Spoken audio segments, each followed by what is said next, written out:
कि चुनाव जीतने के लिए अमित शाह किस किस तरह की बिसात बिछाते हैं, किस तरह से उम्मीदवारों के चयन में अमित शाह क्या पैमाना रखते हैं, किस तरह से राज्यों में बीजेपी को जिताने के लिए अमित शाह सियासी गोटियां चलते हैं। ऐसी बहुत सारी कहानियां, और ये कि अमित शाह साम दाम दंड भेद हर तरह के हथकंडे अपनाकर राज्यों में सरकार बनवानी हो या फिर लोकसभा चुनाव के लिए बीजेपी के पक्ष में सियासी चाल चलनी हो, अमित शाह का कोई जोड़ नहीं, ये आम धारणा है।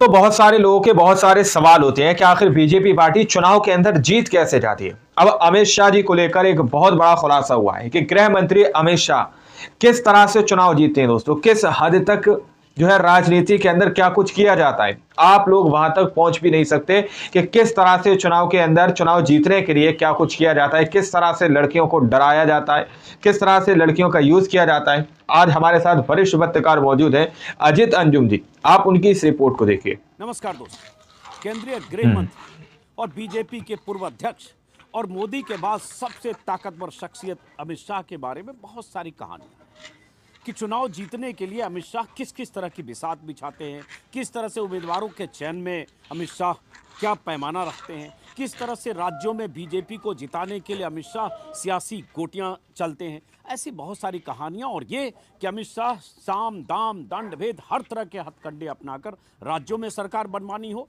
या फिर लोकसभा चुनाव के लिए बीजेपी के पक्ष में सियासी चाल चलनी हो, अमित शाह का कोई जोड़ नहीं, ये आम धारणा है। कोई जोड़ नहीं है, और किस तरह से होता है वो देखिएगा आप लोग। 3-4 दशकों से जिन्होंने उनको फॉलो किया है वो भी उनके बारे में बहुत सारी कहानियां बताते सुनते हैं, और कुछ कुछ छिटपुट वो कहानियां वेबसाइट पर, अखबारों में, किताबों में आती हैं। लेकिन अभी एक राजदीप सरदेसाई की एक नई किताब आई है। सीनियर जर्नलिस्ट हैं, टेलीविजन जर्नलिस्ट, जिन्हें आप सब जानते होंगे, CNN IBN के ग्रुप एडिटर रहे, अभी इंडिया टुडे से जुड़े हैं, लेकिन देश के टॉलेस्ट टेलीविजन जर्नलिस्ट में से एक है। उनकी तीसरी किताब है लोकसभा चुनाव पर 2024 पर। इसके पहले उन्होंने 2014-2019 पर भी किताब लिखी। इस किताब में राजदीप सरदेसाई ने अमित शाह और मोदी के रिश्ते के बारे में, उन दोनों की पहली मुलाकात के बारे में, उन दोनों की दूसरी मुलाकात के बारे में बहुत कुछ लिखा है, और साथ में एक ऐसी कहानी बताई है कि अमित शाह चुनाव जीतने के लिए उस दौर में जब अमित शाह कॉलेज की राजनीति में सक्रिय थे, 18-19 साल कुछ उम्र रही होगी उनकी, अखिल भारतीय विद्यार्थी परिषद के चुनाव के लिए जब अहमदाबाद में अपने कॉलेज से अमित शाह खड़े थे, तब वो किस तरह का हथकंडा अपनाया था।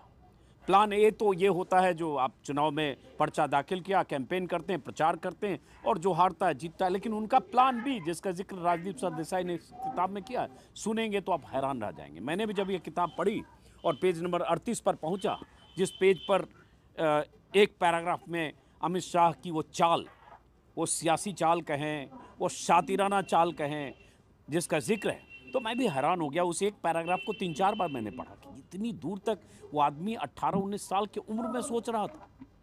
और अगर 18-19-20 साल की उम्र में कॉलेज में अखिल भारतीय विद्यार्थी परिषद के चुनाव के लिए अगर इतने शातिराना ढंग से वो चुनाव लड़ने के लिए प्लान बी तैयार कर रहा था और जीत भी गया, तो उसके बाद वो शख्स जब सत्ता के केंद्र में है, बीजेपी है, पैसा है, पावर है, धनबल है, बाहुबल है, सारी एजेंसियां हैं, केंद्रीय गृह मंत्री है, और मोदी के बाद सबसे मजबूत शख्सियत है, 1 दर्जन राज्यों में सरकार है, तब वो शख्स आज क्या क्या कर सकता होगा, इसकी कल्पना कर सकते हैं। तो कल्पना राजनीति की कीजिए। जो कहानी लिखी है, उस कहानी में अमित शाह के कॉलेज के दिनों की कहानी है। वो पहला चुनाव होगा, या कॉलेज में एक चुनाव लड़ चुके थे शायद, उस समय जॉइंट सेक्रेटरी थे कॉलेज में, और उसके बाद चुनाव लड़ रहे थे। सामने NSUI के टिकट पर एक लड़की खड़ी थी।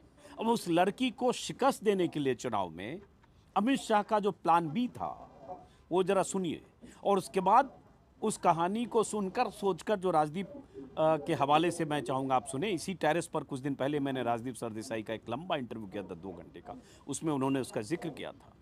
उसके बाद आप अंदाज़ा लगाइए, कल्पना कीजिए, जहाँ आपकी कल्पना की उड़ान खत्म हो सकती है, वहाँ तक अमित शाह सोच सकते हैं। आज बहुत सारे लोग कहते हैं ना कि चुनाव में बहुत तरह के हथकंडे अपनाए जाते हैं। मैं नहीं जानता उसमें कितनी सच्चाई है, कितना हकीकत है, कितना फसाना है, लेकिन अगर अमित शाह की इस कहानी को सुनेंगे तो लगेगा कि क्या कुछ किया जा सकता है चुनाव लड़ने के लिए, जीतने के लिए, और क्या कुछ किया जाता रहा।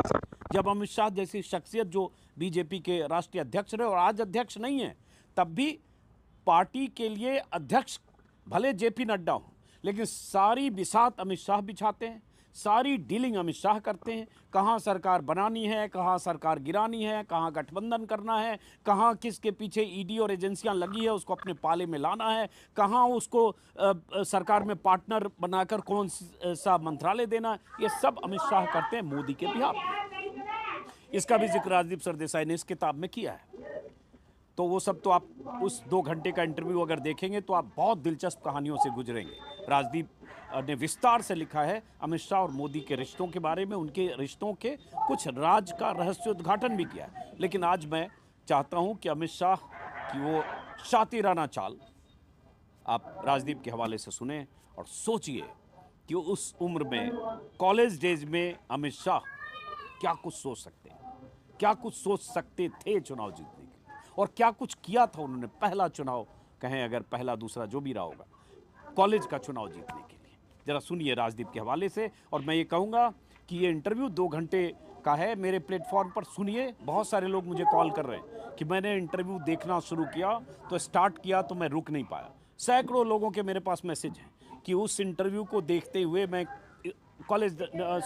ऑफिस जाने में देर हो गया या घर में 2 घंटे मैं काम छोड़कर देखता रहा। वो इंटरव्यू अपने आप में बहुत दिलचस्प है, आपको सुनना भी चाहिए, उससे आपको अंदाज़ा भी लगेगा। किताब का सार एक तरह से है, लेकिन फिर भी एक संक्षिप्त हिस्सा अमित शाह के बारे में। अमित शाह और मोदी की मुलाकात 1982 में हुई, जब 18 साल के अमित शाह थे अखिल भारतीय विद्यार्थी परिषद में, और 32 साल के सुनिए क्या कुछ किया गया था उस वक्त में चुनाव जीतने के लिए। दूसरी बार उनकी प्रॉक्सिमिटी या मुलाकात वहां से शुरू हुई जब 1987 में, जब मोदी बीजेपी में आ चुके थे संघ से, और बीजेपी के स्टेट सेक्रेटरी थे और शाह युवा मोर्चा में थे। और उसके बाद की वो कहानी जो अहमदाबाद म्युनिसिपल कॉरपोरेशन का चुनाव, अमित शाह के स्कूटर पर मोदी का घूमना प्रचारक के तौर पर, अमित शाह का पीवीसी पाइप का कारोबार उनके पिता का था, उस दौर की प्रॉक्सिमिटी का जरा किस्सा सुनिए। देखिए, उस दौर की प्रॉक्सिमिटी यही थी कि अमित शाह जी, और मैंने एक बड़ी अच्छी स्टोरी मुझे लगता है इस 2024 के चुनाव में लिखी है, वो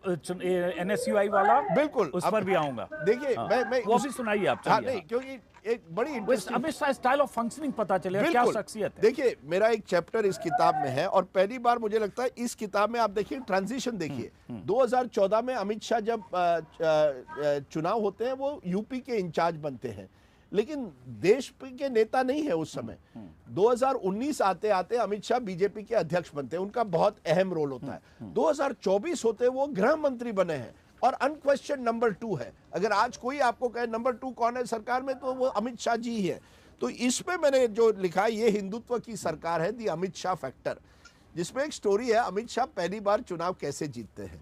अमित शाह तब ABVP गुजरात में थे, और उनका एक कॉलेज का चुनाव था, यूनिवर्सिटी का चुनाव था, उनके खिलाफ NSUI का कैंडिडेट था, लड़की थी, और हाँ, लड़की थी उनके खिलाफ। और उस क्लास में लड़कियों का, उस इलेक्ट्रल कॉलेज में या क्लास में लड़कियों के बहुत लड़कियां भी थी। तो अमित शाह और उनके ग्रुप को लगा कि अगर सभी लड़कियां एक लड़की को वोट देंगे, NSUI की जो लड़की उम्मीदवार थी, तो वो शायद चुनाव हार जाएंगे। और ये मोबाइल एज के पहले का चुनाव है। अमित शाह जी और उनके दोस्त क्या करते हैं, जितने भी लड़कियां हैं उनके पेरेंट्स को फ़ोन करते हैं कि कल आप अपने लड़कियों को कॉलेज इस इलेक्शन के लिए मत भेजिए, क्योंकि कॉलेज में बवाल हो सकता है, कुछ भी हो सकता है। तो कई लड़कियां नहीं आती है, और अमित शाह वो चुनाव जीतते हैं, क्योंकि लड़कियों का वोट पड़ता ही नहीं है। अब आप सोचिए कितनी दूर तक आदमी को सोच सकता है, और कि दूसरे पक्ष के वोटर को ही डरा दो। तो और यही ना, जब लोग मुझे कहते हैं, एक चुनाव हुआ गुजरात में, मैं आपको बताऊं, शंकर सिंह ये लड़कियों को ही डरा दिया गया। क्या करते हैं, 12 शंकर सिंह वाघेला नाम के व्यक्ति को नॉमिनेशन करवाते हैं इंडिपेंडेंट के जरिए, ताकि वोटर कंफ्यूज हो। और ये आजकल भी होता है। महाराष्ट्र में बड़ा इंटरेस्टिंग था, एक रोहित पाटिल करके है, पुराने महाराष्ट्र के गृह मंत्री हुआ करते थे, RR पाटिल, उनके बेटे हैं, NCP शरद पवार से लड़ रहे थे। उनके खिलाफ 4 या 5 रोहित पाटिल उसी कंस्टिट्यूंसी से थे, और ना ही उसी नाम से, दिखते भी उसी तरह से थे। तो आप सोचिए, अमित शाह ने ये जो, जैसे मैं कहता हूं, Narendra Modi is a PhD in communication. उन्होंने कि क्या नैरेटिव कैसे सेट करना है, उसमें वो माहिर है। Amit Shah is in election management, चुनाव कैसे मैनेज करना है, लड़कियों को सोच ही नहीं सकता। आज के बारे में लोग कहते हैं ना, वोटर लिस्ट से किसी को डिलीट किया गया, ऐड किया गया। देखिए ये और ये तब जब अमित शाह स्टूडेंट लीडर थे, मतलब बिल्कुल। शुरुआत में ही। देखिए आपको मानना पड़ेगा, जब बिल्कुल शुरुआत में ही देख लीजिए किस तरह का दिमाग था अमित शाह जी का। कर रहे हैं। पंचायत के चुनाव हुए थे गुजरात में, मुझे लगता है अर्ली 90s में। आपने पूछा उदाहरण दीजिए। बीजेपी चाहती थी कि कांग्रेस का जो दबदबा था गुजरात में पंचायतों पर वो कैसे कम हो।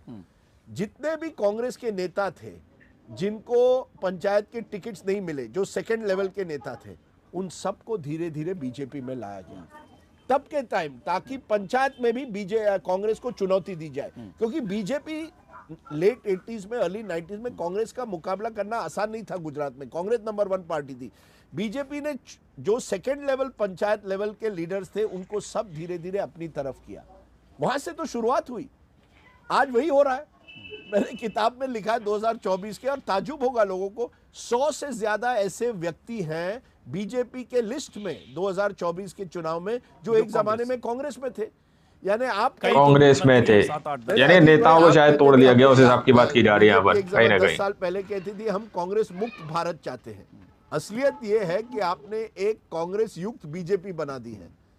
ये असली कांग्रेस युक्त, बिल्कुल। वो तब से है। गुजरात में जो मॉडल था कि चुनाव कैसे जीतने हैं, कैसे ऑपोजिशन को डिवाइड करना है, अपना वोट कंसोलिडेट करो, ऑपोजिशन को डिवाइड करो, इंडिपेंडेंट्स को रखो, जितने इंडिपेंडेंट्स हो उनको रखो, उनको स्पॉन्सर करो ताकि कांग्रेस का वोट कम हो जाए।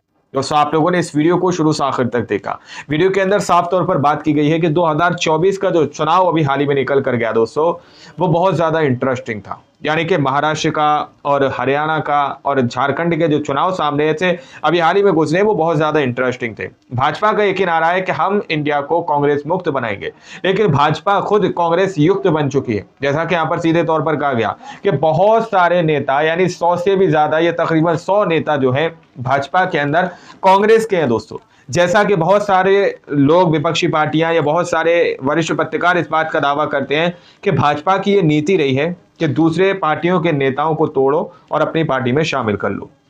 ये नीति बीजेपी पार्टी की रही है दोस्तों। और उसी तरह से देखने को मिल रहा है कि किस तरह से यहाँ पर बहुत सारे नेता बीजेपी पार्टी के अंदर हैं। और साफ तौर पर आप लोगों ने यहाँ पर इस वीडियो के अंदर देखा कि किस तरह से चुनाव जीतने के लिए यहाँ पर अमित शाह जी अपने जमाने में, यानी जिस वक्त कॉलेज डे के अंदर, समझ सकते हैं उस वक्त उनका ऐसा दिमाग चलता था, तो सोचिए आज उनके पास पावर है, वो सत्ता के अंदर है, तो क्या कुछ हो रहा होगा दोस्तों, किस तरह से चुनाव जीता जा रहा होगा, इससे आप लोग अंदाजा लगा सकते हैं। आज की रिपोर्ट में फिलहाल इतना ही। बाकी आप लोग क्या सोचते हैं, क्या समझते हैं, अपनी राय कमेंट सेक्शन में जरूर दीजिएगा। सच्ची बक्की खबरें देखने के लिए चैनल को सब्सक्राइब कीजिए। मिलता है अगली वीडियो में, जब तक के लिए जय हिंद, जय भारत।